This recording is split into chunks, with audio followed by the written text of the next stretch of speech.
Le matin du 15 septembre, mes mains tremblaient en ajustant ma veste noire devant le miroir de ma petite chambre d'hôtel. À 24 ans, j'allais commencer ma nouvelle vie professionnelle dans l'un des établissements bancaires les plus prestigieux de Genève. La banque privée Helvetica, située au cœur du quartier des affaires, représentait tout ce dont j'avais toujours rêvé. L'excellence, le prestige et surtout l'indépendance financière que je cherchais tant. Mon nom est Sofia Martinez, diplômée en finance de l'Université de Lausanne. Mes parents, propriétaires d'un petit restaurant à Montreux, avaient sacrifié tant de choses pour m'offrir cette éducation. Ils ne savaient pas que leur fille cachait un secret qui la rongeait depuis l'adolescence. À 16 ans, j'avais réalisé que les garçons ne m'intéressaient pas comme ils auraient dû. Les filles, en revanche, captivaient mon attention d'une manière que je n'osais pas explorer. En sortant de l'ascenseur au 12e étage, l'élégance du lieu me coupa le souffle. Le marbre italien, les œuvres d'art contemporains, les baies vitrées offrant une vue panoramique sur le lac Léman. Tout respirait le luxe et la réussite. La réceptionniste, une femme élégante d'une 50aine d'années, me dirigea vers le bureau des ressources humaines. « Mademoiselle Martinez ?» Une voix douce, mais autoritaire, me fit me retourner. Je me retrouvais face à une femme qui semblait sortir d'un magazine de mode business. Cheveux châtains, clairs, parfaitement coiffés en chignon bas, yeux verts, perçants, tailleur gris anthracite qui épousait parfaitement sa silhouette. Elle devait avoir environ 38 ans et dégageait une assurance naturelle qui me troubla immédiatement. « Oui, c'est moi », répondis-je, sentant mes joues rosir légèrement. « Je suis Elena Dubois, directrice exécutive de la division gestion privée. »« Bienvenue dans notre équipe !» Sa poignée de main était ferme, professionnelle, mais je sentis un frisson parcourir mon bras au contact de sa peau. « Enchantée, Madame Dubois. Elena, s'il vous plaît, nous ne sommes pas si formels ici, du moins pas entre collègues. » Son sourire révéla des dents parfaitement blanches. « Suivez-moi, je vais vous faire visiter nos locaux avant que vous ne rencontriez votre équipe. » Pendant que nous marchions dans les couloirs, Elena m'expliquait l'organisation de l'entreprise. Sa voix avait ce petit accent français qui me faisait frissonner. Je m'efforçais de me concentrer sur ses explications professionnelles, mais je ne pouvais m'empêcher d'admirer sa démarche élégante, la façon dont elle saluait ses collaborateurs avec ce mélange parfait d'autorité et de bienveillance. « Votre bureau sera ici, juste en face du mien », dit-elle en ouvrant une porte. « Cela facilitera notre collaboration. Vous travaillerez principalement sur les dossiers de nos clients VIP, ce qui nécessitera des échanges fréquents avec ma direction. » Le bureau était spacieux, moderne, avec une vue magnifique sur la ville. Mais ce qui retint mon attention, c'était la proximité avec celui d'Elena. À travers les cloisons de verre, nous pourrions nous voir travailler. « C'est parfait, » murmurai-je. « Parfait », répéta-t-elle, et pendant un instant, nos regards se croisèrent intensément. Il y eut ce silence troublant, comme si nous nous jaugions mutuellement. « Bien, » dit-elle en reprenant contenance. « Amanda Rousseau, votre collègue direct, va vous expliquer les procédures. C'est une excellente professionnelle, vous vous entendrez bien. » Amanda apparut quelques minutes plus tard. Blonde, souriante, environ 26 ans, elle dégageait une sympathie immédiate qui me rassura. « Alors, tu es la nouvelle recrue dont tout le monde parle », dit-elle avec un accent genevois chantant. « Elena a personnellement supervisé ton recrutement. C'est assez inhabituel. »« Vraiment ?» demandai-je, surprise. « Oh oui, d'habitude, elle délègue ce genre de choses. Mais elle a insisté pour examiner ton CV elle-même. Elle a dit que ton profil était... Comment a-t-elle formulé ça ? Particulièrement intéressant. » Cette information me troubla plus qu'elle n'aurait dû. Pourquoi Elena s'était-elle personnellement occupée de mon recrutement? Les premiers jours passèrent dans un tourbillon d'apprentissage. Amanda se révéla être une excellente mentor, patiente et compétente. Mais c'étaient les interactions avec Elena qui marquaient mes journées. Elle passait souvent près de mon bureau, prétextant vérifier mon adaptation. Nos conversations, bien qu'apparemment professionnelles, semblaient chargées d'une électricité souterraine. Un soir, vers 19 heures, alors que le bureau se vidait, Elena frappa à ma porte. « Sophia, vous travaillez tard. J'essaie de bien maîtriser le dossier Pemberton avant demain, » répondis-je. « Excellente attitude. Puis-je » Elle entra sans attendre ma réponse et s'approcha de mon écran. Sa proximité m'envoya une bouffée de son parfum, quelque chose de subtil et sophistiqué qui me fit perdre momentanément mes moyens. « Vous avez une approche intéressante, » dit-elle, en se penchant par-dessus mon épaule. Cette analyse des flux financiers est particulièrement perspicace. Je sentais sa respiration près de mon oreille. Mon cœur s'accéléra dangereusement. « Merci, chuchotai-je. »« Sophia, » dit-elle en se redressant légèrement, « puis-je vous poser une question personnelle ?» J'acquiesçai, la gorge serrée. « Avez-vous quelqu'un dans votre vie? Je veux dire, quelqu'un d'important ?» La question me prit au dépourvu. « Non, pourquoi ?» Simple curiosité professionnelle. Les jeunes talents comme vous sont souvent très sollicités. Il serait dommage de vous perdre à cause d'une mutation pour suivre un conjoint. Je n'ai personne à suivre, répondis-je, soutenant son regard. Parfait, dit-elle avec ce sourire énigmatique qui commençait à me hanter. Dans ce cas, seriez-vous disponible pour m'accompagner au symposium bancaire de Zurich le mois prochain? C'est une excellente opportunité de networking pour votre carrière, bien sûr. Excellent. Je m'occupe des réservations d'hôtel. Bonne soirée, Sophia. Après son départ, je restais longtemps immobile à mon bureau, le cœur battant. Il y avait quelque chose dans cette conversation, dans la façon dont elle avait posé ses questions, dont elle m'avait regardé. Mais peut-être fantasmais-je, peut-être étais-je en train de projeter mes propres sentiments confus sur une simple relation professionnelle. Ce soir-là, dans mon appartement, je me demandais si Elena Dubois n'était pas en train de réveiller en moi des désirs que j'avais soigneusement enfouis depuis des années, et surtout, si j'étais prête à affronter les conséquences de cette attirance grandissante. 3 semaines après mon arrivée, j'avais trouvé mes marques à la banque. Les dossiers clients n'avaient plus de secret pour moi et j'avais même réussi à décrocher 2 nouveaux comptes importants grâce à mes analyses détaillées. Amanda et moi étions devenus proches, partageant souvent nos déjeuners et quelques verres après le travail. Mais c'était ma relation avec Elena qui occupait toutes mes pensées. Nos interactions se faisaient de plus en plus fréquentes et intenses. Elle trouvait toujours une raison de passer dans mon bureau, de prolonger nos réunions, de m'inviter à l'accompagner dans ses rendez-vous importants. Un jeudi matin particulièrement pluvieux d'octobre, Elena m'appela dans son bureau. « Sophia, asseyez-vous, j'ai quelque chose d'important à discuter avec vous. » Son bureau était encore plus impressionnant que je ne l'avais imaginé lors de ma première visite. Un immense bureau en chêne massif, des fauteuils en cuir italien et cette vue à couper le souffle sur le lac. Mais ce qui attira mon attention, c'était une photo sur son bureau. Elena avec une jolie brunette, toutes deux souriantes, dans ce qui semblait être un cadre intime. « Vous regardez ma photo, dit-elle en suivant mon regard. Excusez-moi, je ne voulais pas être indiscrète. Ce n'est rien. C'était mon ex-compagne, Camille. Nous avons vécu ensemble pendant 5 ans. » Elle marqua une pause, me jaugeant. « Cela vous choque-t-il » Mon cœur manqua un battement. Ex-compagne. Pas ex-mari, ex-conjoint, mais ex-compagne. « Non, pas du tout, » répondis-je, espérant que ma voix ne trahissait pas mon trouble. « Bien, j'apprécie l'ouverture d'esprit. » Son sourire était différent maintenant, plus personnel. Camille était avocate, une femme brillante, mais nous avions des visions différentes de l'avenir. Elle voulait des enfants, la vie de banlieue traditionnelle. Moi, ma carrière a toujours été ma priorité. Pourquoi me racontait-elle cela? Était-ce une confidence professionnelle ou quelque chose de plus personnel? « Je comprends, » murmurai-je. « Il est parfois difficile de concilier ambition professionnelle et vie privée. » Exactement. Et vous, Sophia, avez-vous déjà eu ce genre de dilemme? Je sentis mes joues s'empourprer. Je n'ai jamais eu de relation assez sérieuse pour me poser ces questions.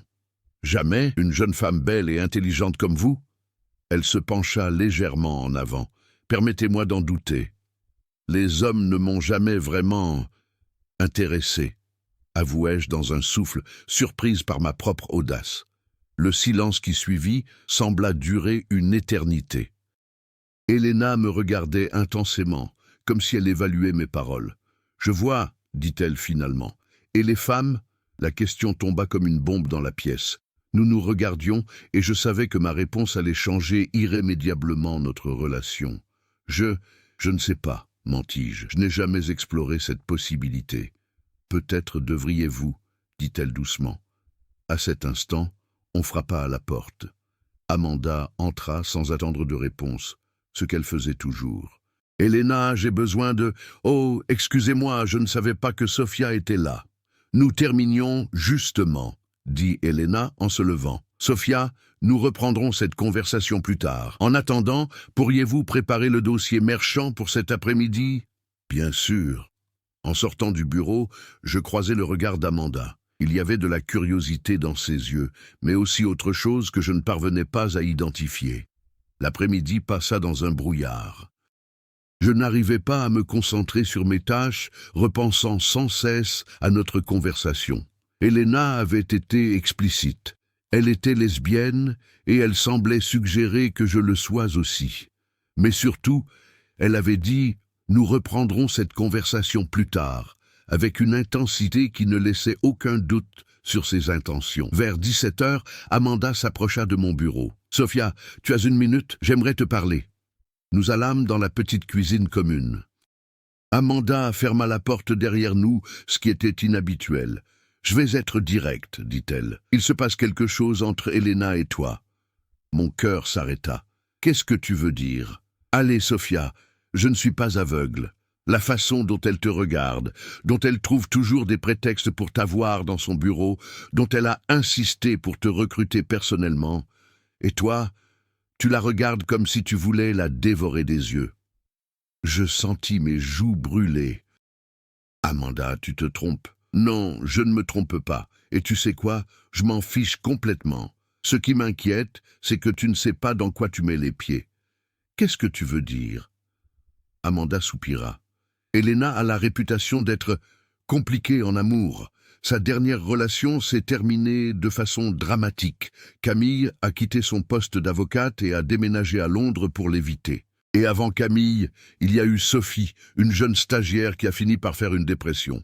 Ces révélations me glacèrent le sang. Tu essaies de me faire peur? J'essaie de te protéger. Tu es mon amie, Sofia. Elena est une femme fascinante, brillante, mais elle a tendance à consumer les gens qui l'entourent, surtout les jeunes femmes vulnérables.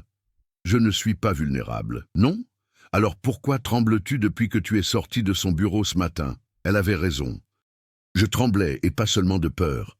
Amanda, dis-je doucement, puis-je te faire confiance? Bien sûr. Je pense que je suis attiré par les femmes. Et Elena m'attire terriblement. Amanda me sourit avec tendresse. Je le savais. Et tu sais quoi? Moi aussi, je suis lesbienne. Cette révélation me surprit totalement. Toi? Oui, je sors avec Claire depuis 3 ans. Tu l'as rencontrée à la soirée d'entreprise, la rédactrice rousse du journal local. Je pensais que c'était juste une amie. On préfère rester discrète au bureau. Mais le point important, c'est que je comprends ce que tu vis. L'attirance, la confusion, la peur du jugement. Seulement, avec Elena, c'est différent. Elle n'est pas juste une collègue, c'est ta supérieure hiérarchique. Et elle a un passé compliqué. Si cette histoire a touché votre cœur d'une quelconque manière, si vous souhaitez suivre la suite de ce voyage, abonnez-vous à la chaîne et activez la cloche de notification. Vos likes et commentaires n'aident pas seulement la chaîne à grandir. Ils me montrent que je ne suis plus seul dans cette conversation, que nous avons créé ensemble un espace où des histoires comme la mienne peuvent être racontées sans peur. Ce soir-là, je rentrais chez moi complètement bouleversé. Les révélations d'Amanda tournaient en boucle dans ma tête. Elena était-elle vraiment cette femme dangereuse qu'Amanda décrivait, ou était-ce de la jalousie professionnelle? Vers 21 heures, mon téléphone sonna. C'était Elena. « Sofia? Excusez-moi de vous déranger si tard. J'aimerais finir notre conversation de ce matin. Êtes-vous libre pour dîner demain soir ?» Ma bouche devint sèche. « Un dîner professionnel? Non, dit-elle après une pause. Un dîner personnel. J'aimerais mieux vous connaître. en dehors du contexte professionnel. C'était le moment de vérité. Je pouvais refuser poliment, garder notre relation strictement professionnelle, écouter les conseils d'Amanda, ou je pouvais accepter et voir où cette attraction mutuelle nous menait. D'accord, entendis-je ma voix répondre. Où? Connaissez-vous le restaurant Le Jardin Secret près du lac? C'est discret, intime, 20 heures. Cela vous convient-il? Parfait. À demain, Sophia. Et portez quelque chose de joli pour moi. Elle raccrocha, me laissant avec ces derniers mots qui résonnaient dans ma tête comme une promesse et une menace à la fois. Le vendredi soir, je passais plus de 2 heures à me préparer pour ce dîner. J'avais essayé une dizaine de tenues différentes avant d'opter pour une robe noire simple mais élégante qui soulignait ma silhouette sans être provocante. Mes cheveux bruns tombaient librement sur mes épaules et j'avais opté pour un maquillage léger mais soigné. Le restaurant Le Jardin Secret était exactement tel qu'Elena l'avait décrit, intime et discret. Niché dans une petite ruelle pavée près du lac, il était réputé pour sa cuisine raffinée et son ambiance feutrée. Quand j'arrivais, Elena était déjà installée à une table dans l'alcôve la plus privée du restaurant. Elle était éblouissante. Elle avait troué son tailleur strict contre une robe bleu marine qui épousait parfaitement ses courbes. Ses cheveux, habituellement tirés en chignon, ondulaient librement sur ses épaules. Pour la première fois depuis que je la connaissais, elle semblait détendue, presque vulnérable. « Sophia, vous êtes radieuse », dit-elle en se levant pour m'embrasser sur les joues. Le contact de ses lèvres sur ma peau me fit frissonner. « Merci, vous aussi, vous êtes magnifique. Asseyez-vous. J'ai pris la liberté de commander du champagne. Dom Pérignon 2008. J'espère que cela vous convient. » Le repas commença par une conversation légère sur la banque, nos clients, la vie à Genève.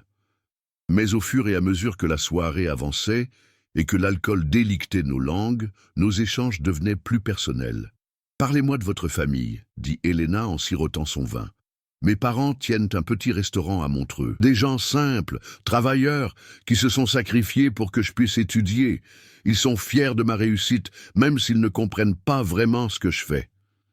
Et ils ne savent pas que leur fille préfère les femmes. » Sa franchise me coupa le souffle. « Comment pouvez-vous en être si sûr? Votre réaction dans mon bureau hier, la façon dont vous me regardez, dont vous rougissez quand nos mains se frôlent. Sophia, je reconnais les signes. J'ai mis des années à accepter ma propre sexualité. Racontez-moi, murmurai-je. Elena posa sa main sur la mienne sur la table. J'ai grandi dans une famille bourgeoise lyonnaise très conservatrice. Mon père était banquier comme moi, ma mère, femme au foyer modèle. À 22 ans, j'ai épousé un collègue de mon père pensant que c'était ce qu'on attendait de moi. Vous avez été marié? 3 années d'enfer. Je faisais semblant, je jouais le rôle de l'épouse parfaite, mais à l'intérieur, je mourais. C'est quand j'ai rencontré Marie, ma secrétaire à l'époque, que j'ai compris qui j'étais vraiment. Qu'est-il arrivé? Le scandale. Mon mari l'a appris, mes parents m'ont renié, mon père m'a fait licencier, j'ai dû tout recommencer ici, à Genève, où personne ne me connaissait. Sa main serra la mienne plus fort. C'est pour ça que je suis si prudente maintenant. Les relations au travail sont dangereuses, surtout quand il y a une hiérarchie en jeu. Alors pourquoi m'avoir invité ce soir? Elena me regarda intensément. Parce que depuis votre premier jour, je ne pense plus à rien d'autre qu'à vous. Parce que vous réveillez en moi des sentiments que je pensais avoir enterrés après Camille. Le dessert arriva, mais nous le laissâmes refroidir. L'air entre nous était chargé d'électricité. « Sophia, » dit Elena doucement, « je vais être brutalement honnête. Je vous désire et je pense que c'est réciproque. » Mon cœur battait si fort que j'étais sûr qu'elle pouvait l'entendre. « Elena, mais je veux que vous compreniez bien dans quoi vous vous engagez. Je suis votre supérieur. Si nous franchissons cette ligne, il n'y aura pas de retour en arrière. Votre carrière, votre réputation, tout sera lié à cette décision. Et si je m'en fiche? Alors, dit-elle en se penchant vers moi, venez chez moi ce soir. » Le trajet jusqu'à son appartement se fit dans un silence tendu. Elena habitait un penthouse dans le quartier des Eaux Vives, avec une terrasse offrant une vue panoramique sur le lac. L'appartement reflétait sa personnalité, moderne, élégant, mais chaleureux. « Un verre ?» proposa-t-elle. « Je crois que j'ai assez bu pour ce soir. »« Alors, venez ici. » Je m'approchai d'elle et soudain, nous étions face à face, si proches que je pouvais sentir son parfum, voir les paillettes dorées dans ses yeux verts. « Sophia, chuchota-t-elle, êtes-vous sûre ?» Pour toute réponse, je posai mes lèvres sur les siennes. Ce baiser fut une révélation, doux d'abord, puis plus insistant, plus passionné. Ses mains glissèrent dans mes cheveux, les miennes s'agrippèrent à sa taille, tous les doutes, toutes les peurs s'évaporèrent. Il n'y avait plus qu'Elena et moi, et cette attirance irrésistible qui nous consumait. « Mon Dieu !» murmura-t-elle contre mes lèvres. « Qu'est-ce que vous me faites ?» La même chose que vous me faites depuis 3 semaines. Nous passâmes la nuit à nous découvrir, à explorer cette intimité nouvelle pour moi. Elena fut patiente, tendre, passionnée. Elle me guida dans ces sensations inconnues, me montrant un plaisir que je n'avais jamais imaginé possible. Au petit matin, allongé contre elle dans son grand lit, je réalisais que ma vie venait de basculer irrémédiablement. J'étais devenue la maîtresse de ma patronne, et je n'avais jamais été aussi heureuse de ma vie. « Qu'allons-nous faire maintenant ?» demandai-je. « Nous allons être très prudentes », répondit Elena en caressant mes cheveux. « Au bureau, nous devons rester professionnels. Personne ne doit soupçonner quoi que ce soit. Et Amanda, elle sait déjà que quelque chose se passe entre nous. » Elena fronça les sourcils. « Amanda Rousseau? Qu'est-ce qu'elle vous a dit exactement ?» Je lui rapportai notre conversation de la veille. L'expression d'Elena se durcit progressivement.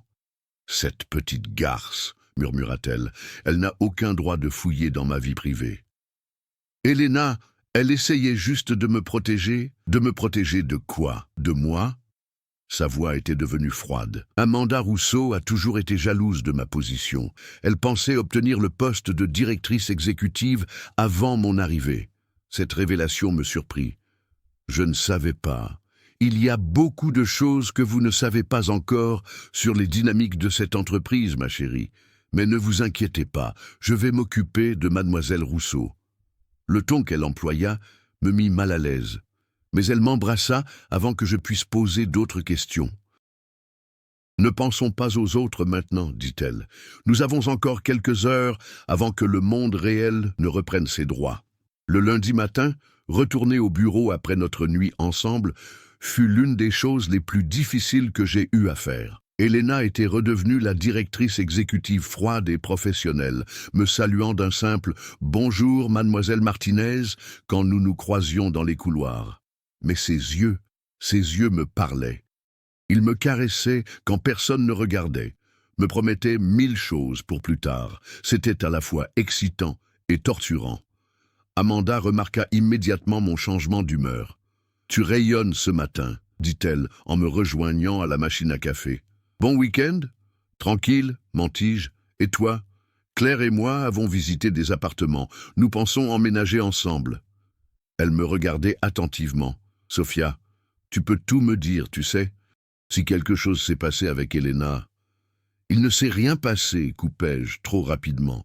Amanda soupira. « D'accord, mais promets-moi d'être prudente. » La matinée passa lentement. J'avais du mal à me concentrer, repensant sans cesse aux mains d'Elena sur ma peau, à ses baisers, à ses murmures passionnés. Vers 11 heures, elle m'appela dans son bureau. « Fermez la porte », dit-elle dès que j'entrai. Dès que le verrou cliqua, elle fut sur moi, me plaquant contre la porte, m'embrassant avec une fougue qui me coupa le souffle. « Vous m'avez manqué », chuchota-t-elle contre mes lèvres. « Elena, quelqu'un pourrait nous voir. Les cloisons sont teintées de l'extérieur. Personne ne peut voir à l'intérieur. » Ses mains glissèrent le long de mon corps. « J'ai eu envie de vous toute la matinée. Moi aussi, mais... » « Mais quoi ?» Elle recula légèrement, me regardant intensément. « C'est risqué. Si quelqu'un découvre, personne ne découvrira rien si nous sommes prudentes. » Elle retourna s'asseoir derrière son bureau, redevenant instantanément la professionnelle qu'elle était censée être. D'ailleurs, j'ai une mission pour vous. Je veux que vous travailliez directement avec moi sur le dossier Pemberton. Cela nécessitera des heures supplémentaires, des réunions tardives. Vous comprenez ? Je comprenais parfaitement. C'était notre couverture pour passer du temps ensemble. L'après-midi, alors que je travaillais sur les documents Pemberton, Amanda s'approcha de mon bureau avec une expression grave. « Sophia, il faut qu'on parle. Pas ici. Tu peux venir déjeuner dehors avec moi ?» Nous allâmes dans un petit café discret près de la banque. Amanda commanda un café, moi un thé, mais aucune de nous ne toucha à sa boisson. « Je vais être direct, » dit Amanda. « Elena a demandé au service RH de réviser ton contrat de travail. Officiellement, c'est pour te donner plus de responsabilités et augmenter ton salaire. Officieusement, c'est pour te lier contractuellement à elle. » Mon sang se glaça. « Qu'est-ce que tu veux dire ? Les nouvelles clauses incluent une exclusivité totale avec la division gestion privée, ce qui signifie que tu ne pourrais plus changer de département sans son autorisation. Et une clause de confidentialité renforcée sur tous les dossiers que vous traiterez ensemble. Mais c'est normal pour ce type de poste. Non, Sophia, ce n'est pas normal. J'ai le même type de poste et je n'ai jamais eu ces clauses. Elle est en train de t'enfermer dans sa toile. Je me sentis soudain nauséeuse. Pourquoi tu me dis ça? Parce que j'ai fouillé dans le passé d'Elena. Sophie Lemaire, la jeune stagiaire dont je t'ai parlé. Elle a fini par me contacter après avoir vu sur LinkedIn que je travaillais avec Elena. Amanda sortit son téléphone et me montra une conversation WhatsApp. « Lisse, dit-elle. Les messages de Sophie étaient glaçants. Elena commence toujours par être charmante, attentive. Elle vous fait sentir spéciale, unique. Puis elle vous isole progressivement de vos collègues, crée une dépendance émotionnelle et professionnelle. Quand j'ai voulu rompre, elle a détruit ma carrière. J'ai dû quitter la finance et voir un thérapeute pendant 2 ans. Amanda, arrête, murmurai-je. Tu ne comprends pas. Si, je comprends parfaitement. Tu es en train de tomber dans le même piège que Sophie, que Camille, que toutes les autres. Elena Dubois collectionne les jeunes femmes vulnérables et les consume jusqu'à ce qu'elles s'en lassent. Elle n'est pas comme ça avec moi. C'est exactement ce que disaient les autres. Amanda me prit la main. Sophia, je ne te dis pas ça pour te faire mal. Je te dis ça parce que tu es mon amie et que je ne veux pas te voir détruite. Je me levai brusquement. Je dois retourner au bureau. Sophia, attends. Mais j'étais déjà parti, la tête tournante, le cœur serré. Était-il possible qu'Amanda ait raison? Qu'Elena ne soit qu'une manipulatrice qui profitait de ma naïveté? De retour au bureau, je trouvais Elena qui m'attendait dans mon bureau, un sourire radieux aux lèvres. « Ma chérie, j'ai une excellente nouvelle. Les RH ont validé votre nouvelle position. Vous allez devenir officiellement mon assistante directrice avec un salaire augmenté de 40%. N'est-ce pas merveilleux ?» En voyant mon expression, son sourire s'effaça. Qu'est-ce qui ne va pas? Elena, pourquoi ces nouvelles clauses contractuelles? Cette exclusivité, cette confidentialité renforcée? Son visage se durcit imperceptiblement. C'est standard pour ce type de poste. Qui vous a dit le contraire? Amanda? Peu importe qui me l'a dit, je veux juste comprendre. Sophia, dit-elle en s'approchant de moi, vous ne faites pas confiance à cette petite intrigante plutôt qu'à moi, après ce que nous avons partagé? Sa main caressa ma joue, et malgré moi, je fondis à ce contact. Je ne sais plus quoi penser. Alors ne pensez pas. Contentez-vous de me faire confiance. Elle m'embrassa tendrement. Je vous aime, Sophia. Tout ce que je fais, c'est pour nous protéger, pour protéger notre avenir ensemble. C'était la première fois qu'elle prononçait ces mots. Vous m'aimez? Follement, passionnément, au point de prendre des risques insensés pour vous. Elle me regardait intensément. Et vous? M'aimez-vous? La question me prit au dépourvu, mais la réponse jaillit de mon cœur sans que je puisse la retenir. Oui, je vous aime. Nous nous embrassâmes avec une passion qui balaya tous mes doutes. Amanda pouvait bien dire ce qu'elle voulait. Ce que je ressentais pour Elena était réel, puissant, irrésistible. Parfait, murmura Elena contre mes lèvres. Dans ce cas, signez ce contrat et n'écoutez plus les ragots d'Amanda Rousseau. Ce soir-là, je signai le contrat sans le relire entièrement, aveuglé par l'amour et le désir. Je ne savais pas encore que je venais de signer ma propre prison dorée. 3 mois plus tard, ma relation avec Elena était devenue une obsession dévorante. Nous passions nos soirées ensemble dans son appartement, nos week-ends, dans sa maison de campagne près d'Annecy. Elle m'offrait des cadeaux coûteux, des bijoux, des voyages. J'étais comme une poupée qu'elle habillait et parait à sa guise. Au bureau, j'étais devenu son ombre. Je n'assistais plus qu'aux réunions qu'elle dirigeait, ne travaillais plus que sur ses dossiers, ne parlais pratiquement plus à mes anciens collègues. Amanda et moi nous évitions soigneusement. Nos rapports étaient devenus glaciaux. Un vendredi soir de janvier, alors qu'Elena était en voyage d'affaires à Londres, je me retrouvais seul au bureau plus tard que d'habitude. C'est alors qu'Amanda frappa à ma porte. « Sophia, il faut qu'on parle, c'est urgent. » « Amanda, je n'ai pas envie de t'entendre encore critiquer Elena. Ce n'est pas de critique qu'il s'agit, c'est de ta sécurité. » Elle ferma la porte et posa son ordinateur portable sur mon bureau. « Sophie Lemaire arrive de Paris demain. Elle veut te rencontrer. »« Je ne veux pas la voir. Elle a des documents, Sophia. Des documents qui prouvent qu'Elena a détruit sa carrière délibérément, qu'elle a utilisé des informations confidentielles contre elle. Malgré moi, ma curiosité fut piquée. Quels documents ? » Amanda ouvrit son ordinateur et me montra des captures d'écran d'email. Elena a écrit à plusieurs cabinets de recrutement pour déconseiller l'embauche de Sophie. Elle a utilisé des prétextes bidons, instabilité émotionnelle, problème de loyauté, performance insuffisante. Tout était faux. Mon cœur se serra en lisant les messages. Le style d'Elena était reconnaissable, froid et calculateur. « Il y a plus », continua Amanda. Sophie a découvert qu'Elena faisait surveiller ses communications personnelles, qu'elle lisait ses emails, ses messages. Elle a des preuves. Comment est-ce possible ? Le département IT était complice. Elena leur faisait croire que Sophie représentait un risque pour la sécurité de l'entreprise. Les révélations s'enchaînaient comme autant de coups de poignard. Pourquoi me montres-tu ça ? Parce que la même chose est en train de t'arriver. Amanda sortit une autre série de documents. Voici les logs de tes accès informatiques. Elena consulte tous tes emails, tes fichiers, ton historique de navigation. Elle sait tout de ta vie numérique. Je sentis le sol se dérober sous mes pieds. C'est impossible. Elena n'est pas comme ça. Sophia, regarde autour de toi. As-tu encore des amis au bureau à part elle ? Sors-tu encore avec d'autres gens ? Prends-tu encore des décisions seule ? La vérité me frappa comme une gifle. Non, je ne voyais plus personne d'autre qu'Elena. Non, je ne prenais plus aucune décision importante sans la consulter. Elle avait graduellement pris le contrôle de tous les aspects de ma vie. « Mon Dieu !» murmurai-je. « Il y a pire », dit Amanda doucement. « Elena n'est pas en voyage d'affaires à Londres. Elle est ici, à Genève. Je l'ai vue ce matin au restaurant du Beau Rivage avec une jeune femme brune. Elles avaient l'air intime. Le monde s'effondra autour de moi. « Tu mens. J'ai des photos. » Amanda me montra son téléphone. Elena était effectivement au restaurant, penchée vers une jolie brune d'environ 25 ans, lui tenant la main par-dessus la table.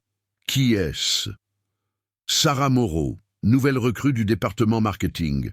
Elle a commencé lundi dernier. Je me sentis vomir. Tout se répétait.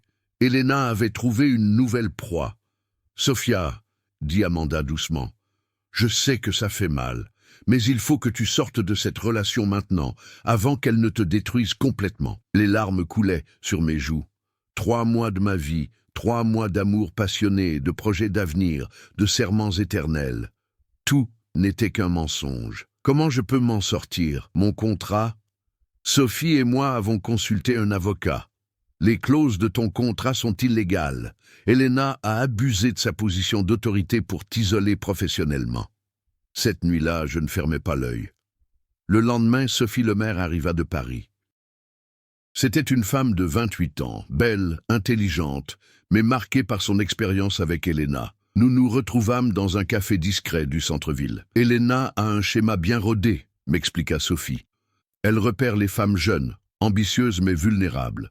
Elle les séduit avec son charme, son pouvoir, ses promesses, puis elle les isole progressivement de leur entourage professionnel et personnel. Enfin, quand elle s'ennuie ou trouve mieux, elle les détruit méthodiquement. Combien sommes-nous? À ma connaissance, 7, peut-être plus. Et vous avez toutes subi le même sort? Toutes. Certaines ont quitté la finance, d'autres ont changé de pays. Une a tenté de se suicider. L'horreur de la situation me frappa de plein fouet. J'étais dans les griffes d'une prédatrice. Qu'est-ce qu'on peut faire? Se battre. J'ai rassemblé suffisamment de preuves pour porter plainte, mais j'ai besoin de témoignages d'autres victimes. Ton témoignage. Si je témoigne, ma carrière est fichue. Si tu ne témoignes pas, d'autres jeunes femmes subiront le même sort. Le lundi matin, j'arrivais au bureau avec une détermination nouvelle. Elena était revenue de son soi-disant voyage d'affaires, rayonnante. « Ma chérie, vous m'avez manqué », dit-elle en m'embrassant dans son bureau. « Vraiment? Pourtant, vous n'étiez pas seule à Londres. » Son expression changea instantanément. « Qu'est-ce que vous voulez dire? Je veux dire que vous étiez au beau rivage, avec Sarah Moreau. » Le masque tomba. Elena redevint froide, calculatrice. « Qui vous a dit ça? Cette garce d'Amanda? Peu importe qui me l'a dit. C'est vrai ou non? Sophia, vous ne comprenez pas. Sarah est un investissement professionnel. Elle va nous apporter de gros clients. Comme j'étais un investissement professionnel moi aussi. » Elena s'approcha de moi, menaçante. « Attention, Sophia. Vous commencez à me décevoir. Et vous savez ce qui arrive aux gens qui me déçoivent. Oui, je le sais maintenant.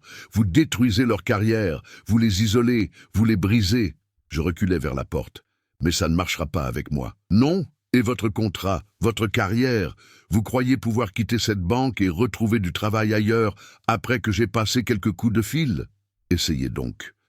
Sophie Lemaire et 6 autres femmes attendent votre prochain mouvement pour porter plainte contre vous. » Pour la première fois depuis que je la connaissais, je vis de la peur dans les yeux d'Elena. « Vous bluffez? » ?»« Non. Et d'ailleurs, cet entretien est enregistré. Je montrai le petit dictaphone que j'avais dissimulé dans ma veste. Vos menaces sont maintenant documentées. » Elena se dirigea vers son bureau et décrocha le téléphone. « Sécurité, j'ai une employée instable dans mon bureau. Envoyez quelqu'un immédiatement. » Mais Amanda apparut à la porte, accompagnée de 2 hommes en costume. « Madame Dubois, police cantonale. Nous avons un mandat de perquisition concernant des accusations de harcèlement et d'abus d'autorité. » Les mois qui suivirent furent difficiles, mais libérateurs. Elena fut suspendue le temps de l'enquête, puis définitivement licenciée quand les preuves s'accumulèrent. 7 femmes témoignèrent contre elle, révélant des années de manipulation et d'abus psychologiques. Quant à moi, je reçus une offre d'emploi d'un cabinet de conseil financier international qui avait été impressionné par mon courage à témoigner. Amanda et moi redevînmes amis, plus proches que jamais. 1 an plus tard, lors d'une soirée organisée par notre nouveau groupe d'amis, je rencontrai Claire, une journaliste française qui enquêtait sur les abus de pouvoir dans le milieu bancaire. Elle était belle, intelligente, mais surtout, elle était saine. Pas de jeu psychologique, pas de manipulation, juste une attraction mutuelle honnête et respectueuse. « Vous savez, » me dit-elle lors de notre 3e rendez-vous, « j'ai lu votre témoignage dans le dossier Dubois. Il fallait beaucoup de courage pour faire ce que vous avez fait. Il fallait surtout de bons amis pour m'ouvrir les yeux. Et maintenant, vous regrettez ? » Je regardais le lac scintillant sous la lune, cette ville de Genève qui m'avait vu naître professionnellement et personnellement. Non, cette expérience m'a appris qui je suis vraiment. Elle m'a montré que l'amour authentique n'a rien à voir avec le contrôle ou la possession. L'amour véritable libère, il ne emprisonne pas. Claire sourit et prit ma main. Dans ce cas, voulez-vous découvrir ce qu'est l'amour véritable avec moi ? Ce fut le début d'une nouvelle histoire, construite cette fois sur des bases saines. Le respect mutuel, la confiance et la liberté d'être soi-même. Aujourd'hui, 3 ans plus tard, Claire et moi vivons ensemble dans un appartement ensoleillé près du lac. Amanda est ma témoin de mariage. Oui, nous nous marions le mois prochain. Elena a quitté la Suisse et travaille maintenant dans une petite banque à Luxembourg, sous surveillance étroite. Parfois, je pense à cette période sombre de ma vie, à cette passion dévastatrice qui a failli me détruire. Mais je ne regrette rien, car sans cette épreuve, je n'aurais jamais appris à reconnaître l'amour véritable.